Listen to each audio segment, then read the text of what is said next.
Hey guys, so this is my first ever video for what I'm going to be talking about. I haven't made videos in a long time, like in general. I used to make them for fun and stuff.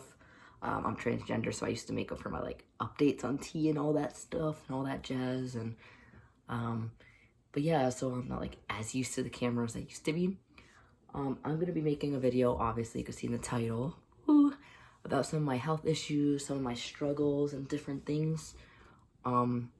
I have dysautonomia, which is basically where your nerves don't work right. There's a whole different term for it all, but that's my basic way is your nerves are out of function. They just are all out of whack, and the things that regulate that normally you don't have to think about, like blood pressure, heart rate, even blood sugar and different things can go out of whack, and it's a little bit different for each person. Like one symptom might be worse than the other, a different person, but then all of you, for the most part, have similar symptoms. And there's different different types of dysautonomia as well. So yeah, so that comes into play too. There's a whole bunch of different ones. Like a very basic one you might always hear of, if you did hear of dysautonomia, tends to be POTS, postural orthostatic hypertension. And yeah, there's a whole bunch of different ones. I also have vitamin B12 issues, but it's not like just a little. Mine's always been severe, and I don't absorb well, so I have to take injections 3 times a week in my leg, can be in my arm too. I do it intramuscularly, and yeah, B12 is just like a red substance, and it helps with nerves and energy and all sorts of different things. I also have low vitamin D, but I got that up to the 80s, which is pretty good now, and iron, which has been well for the most part now. Pretty much my treatment is salt. It could be things like ramen. It can have salt in it. You can add salt to things, but I like to do these when I'm just like not feeling well, like, which I don't feel well half the time, but when I'm feeling more drained or weak, I'll just have one of these pop-in microwave ramens. And yeah, it has for sodium, it has 50%, 1,150 mg, so that's a pretty good amount. And then, yeah, especially if I'm feeling like my sodium feels a little low or whatever, which people are like, how do you know if it is? You just have this feeling when you're feeling kind of crappy, then you have one of these, and it helps you a little bit. Helps your blood pressure go up too, and it helps you drink more water. Another thing is you have to have a lot of water. So I used to be a very bad drinker of water, but now I'm like a little bit better.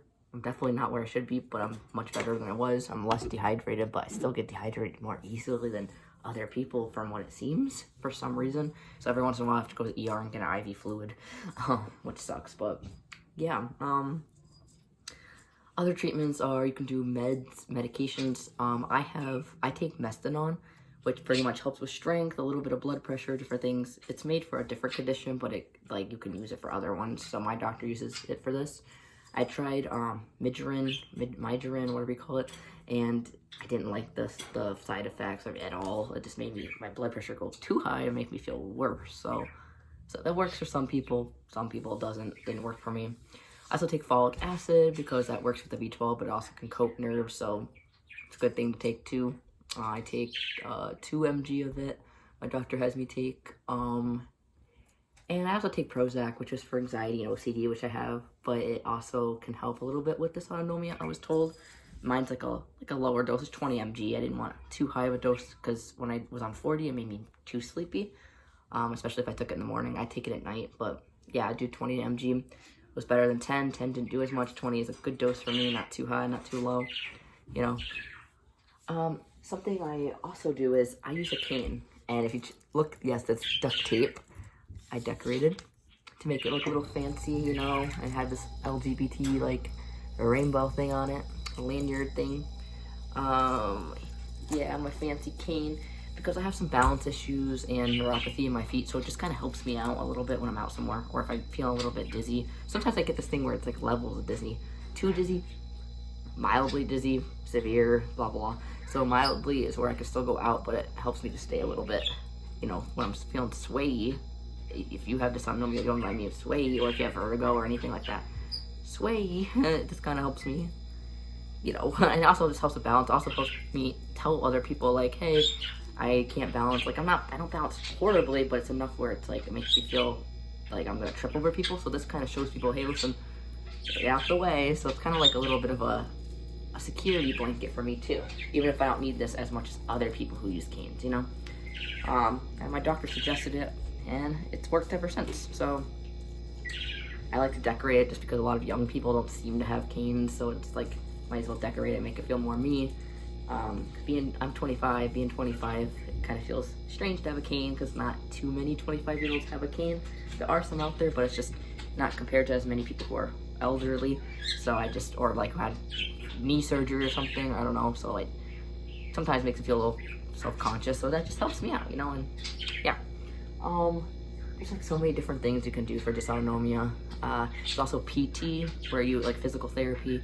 Me, I don't do that. I had a bad experience, so I'm gonna be buying this elliptical thing that my neurologist told me to get, where you put it on the floor, you put your feet on it, and it helps you, and then you could do core exercises. Because with this, I get really weak feeling, and my body definitely deconditioned a lot. So since I was like healthy for the most part, I guess you could say most part, because I did have like little health issues, but not like this, in college, and then I just started one day just declining. It was the B12 first, and the dysautonomia. I don't know which really came first, but from what we found first was the B12 being severely low, and I don't absorb well, so I had to take shots. So and that takes a long time for nerves to heal, so that wasn't like a quick fix at all. It's still fixing to this day, and it's been about a year now trying to fix it. And I had bad treatment at first and had to switch doctors and get more proper treatment, so that set me back too. The vitamin D was low, so that made me more tired, so I had to get that up. The iron. Other vitamins seemed good, like vitamin A, and they checked a whole bunch of others, so for the most part, those seemed fine. They rechecked them like a couple months ago, they seemed okay again. But I had to recently retake vitamin D because it was low again. I don't live in Florida or anywhere super sunny, so right now it's the winter, so they definitely wanted me to have it again, so I'm not extra tired on top of it and extra symptoms, you know. Yeah, but you know, with this, it's caused a lot of issues, but all you can do is just keep going. Just try to stay positive. I'll tell you this, I was not positive in the beginning. I was not positive at all because I was scared. I didn't know what was happening to me. I graduated my two-year college program just in time, at least, while I got sick. So I was able to go on the stage and just get through it. But a few months after that, I was terrible. I was very bad, where I couldn't, even doing that would have been a problem. So I graduated just in time. Now I'm just trying to heal my body. I'm staying with family. And, you know, I got a good partner who's helping me out with things and keeping my mom positive, and some good friends out there. I can make more videos, like, describing different things, like what it's like to get sick, what it's like to go from healthy to this, and, like, how it is to make friends again, and different things. Like, there's a whole bunch of videos, different videos I can make. Like, just, you know, it's been hard, but I wanted to make a video to show other people who have dysautonomia that it takes a lot of time. I'm still not better. I'm still going to doctors and trying to figure more out, but, you know, from where I was before to now, it might not look like a lot, but it's definitely in progress. So yeah, I made my first video, and see you guys later. Tie out.